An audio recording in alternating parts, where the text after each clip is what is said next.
안녕하세요. 오늘은 2월 13일이고요. 지금 시간은 저녁 11시 10분입니다. 저녁 10시 30분에 소비자 물가지수 발표가 있었는데요. 예상보다 높게 나왔어요. SOXL은 지금 8% 정도 급락 중에 있어요.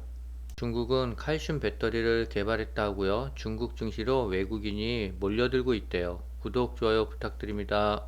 중국 증시는 이번 주까지 휴장인데요. 차이나 전기차가 조금 올랐어요. 그래서 마이너스 57%입니다. SOXL이 지금 급락 중에 있어요. 8% 이상 깨졌는데요. 이번에도 비중 조절을 실패한 것 같습니다. 그래프를 보면 단기 고점인 쌍봉인 것 같아요. 1차 조정은 34달러까지 올 것 같고요. 34달러가 깨지면 30달러까지 내려갈 것 같습니다. 10시 30분에 근원 소비자 물가 지수 발표가 있었는데요. 예측은 0.3이었는데 실제는 0.4로 더 높게 나왔어요. YOY와 MOM도 예측보다 더 높게 나왔습니다. 그래서 증시는 급락 중에 있어요. 어제까지만 해도 공포와 탐욕 지수가 78이었는데요. 78만 되면 미국 증시는 여지없이 두들겨 맞는 것 같아요. 이번에도 욕심을 부리다가 비중 조절에 실패한 것 같아요. 국내 주식에 무리하게 많은 자금이 들어가 있어 생활비가 부족해서 조만간 SOXL을 소량 매도할 생각이에요. 초고수들은 1순위로 SOXL을 매도했고요. 다음은 AMD와 엔비디아 순으로 매도를 했대요. 테슬라를 1순위로 매수를 했고요. 다음은 반도체 인버스를 매수했대요. 이번에는 초고수들이 판단이 맞은 것 같습니다. 차이나 전기차가 오늘 1.42% 상승했어요. 중국 증시가 이번 주 내내 휴장이라 별 의미는 없는 것 같습니다. 외국인이 중국 증시에 복귀하고 있대요. 지난달 중순까지만 해도 매도 우위를 이어나갔지만 최근에는 매수세로 돌아섰대요. 다음 달에 열리는 전인대에서 추가 부양책이 나올 수 있다는 기대 때문이래요. 상하이와 선전 증시에서 외국인이 연초 이후 지난 8일까지 누적 순매수액은 1조 6,374억 원을 기록했대요. 이러한 흐름을 반영해 국내 증권 애널리스트들이 중국 증시 전망을 조정하고 있다는데요. 상하이 지수가 바닥을 찍었다는 의견을 내놓고 있대요. 하나투자증권연구원은 증시 부양을 위한 중국 정부의 개입, 극적으로 낮아진 재고율 반등 효과를 주목할 만하다고 말했대요. 중국 증시 밸류에이션이 역사적 저점인 것도 이 같은 바닥론에 힘을 보태고 있대요. 괌에도 공면이라는 인식과 중국 정부의 기조전환, 수요와 공급 불균형 해소 등으로 오는 2분기부터 중국 증시가 완만한 사이클로 진입할 전망이라고 말했어요. 3월 양해가 끝나고 2분기부터는 차이나 전기차도 상승할 것 같아요. 지금 중국은 춘절 연휴를 보내고 있는데요. 관광객 인원이 60억 명이 넘었대요. 올해 중국 국내 관광 수입은 1105조 원이 돌파할 거래요. 중국의 소비 심리가 조금씩은 살아나고 있는 것 같습니다. 중국 푸단대 연구팀이 전기 자동차의 동력원인 2차 전지로 리튬 배터리보다 값싸고 안전한 충전식 칼슘 배터리를 개발했대요. 이 같은 성과를 국제 학술지인 네이처에 실었다고 홍콩의 사우스 차이나 모닝 포스트에서 10일 보도했대요. 푸단대 연구팀은 실온에서도 충전과 방전이 안정적으로 이뤄질 수 있는 새로운 전해질을 만들어내는 데 성공했다면서 새로운 칼슘 배터리가 리튬이온 배터리보다 더 저렴하고 안전한 대안을 제공한대요.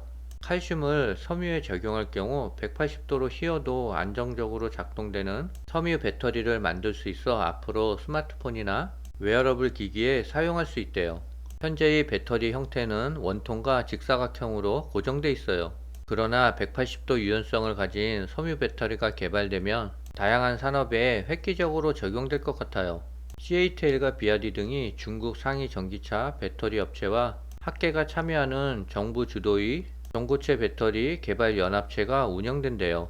꿈의 배터리로 불리는 전고체 배터리 분야에서 한국과 일본 등 경쟁 국가를 제치고 확실한 시장 선점 기회를 노리겠다는 중국 정부의 의지가 반영됐대요.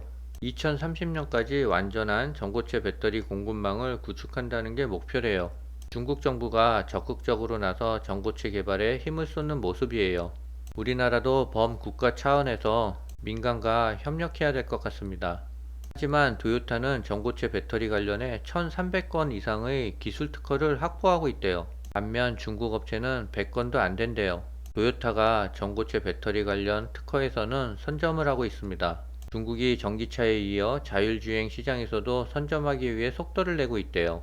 빠른 속도로 기술 수준을 끌어올리면서 먼저 시작한 미국이나 유럽 국가들보다 사람 없이 주행 가능한 레벨 4 자율주행의 상용화를 시도하고 있대요. 미국과 유럽은 자율주행 수준이 높아질수록 각종 안전 문제와 그에 대한 책임 유무 등에 대한 논란도 커지면서 이미 충분한 기술을 갖춘 기업들도 상용화에 신중한 모습을 보이고 있대요. 거기에다가 자율주행 기술 개발에 들어가는 천문학적인 투자 비용과 이를 활용한 수익 모델 확보의 어려움도 서방 국가들이 자율주행 상용화의 발목을 잡고 있대요. 하지만 중국은 당에서 밀어붙이면 어쩔 수 없이 해야 돼요. 아직까지 인권이나 안전 문제에 대해서는 개인보다는 당의 힘이 더 세기 때문이에요. 기업들과 중국 당국이 끈끈하게 연계된 학계가 똘똘 뭉쳐 자율주행의 고도화에 속도를 내고 있대요. 여기에 중국에서의 자체적인 5G 통신기술과 인공지능 반도체 개발 능력을 갖춘 화웨이는 중국 자동차 업체들과 협업을 통해 자사가 보유한 5G 데이터 통신망과 클라우드를 제공하고 자율주행용 AI 개발에 참여하면서 중국 자동차 업계 전체의 자율주행 기술 역량을 끌어올리고 있대요. 우리나라도 자율주행을 하려면 통신이 뒷받침돼야 돼요. AI와 로봇 자율주행을 원활하게 운영하려면 빠른 통신이 필요합니다. 그래서 삼성전자 이재용 회장은 연초부터 6G에 대한 개발과 선점을 요구했어요. 우리나라 정부 또한 통신 기술 쪽에 지원 자금을 상당 부분 할애했습니다. 아직까지 주목을 받지 못하고 있는 6G 관련주도 관심을 가져봐야 될 것 같습니다. 현재 시간 자정인데요. SOXL은 7% 정도 하락을 하고 있어요. 어차피 올해 연말까지는 70달러까지는 갈 것 같은데요. 단기적인 급락이지만 추가로 매수할 자금이 없어 마음은 별로 좋지가 않습니다. 자고 일어나면 손실을 많이 만회했으면 좋겠어요. 오늘은 여기까지입니다.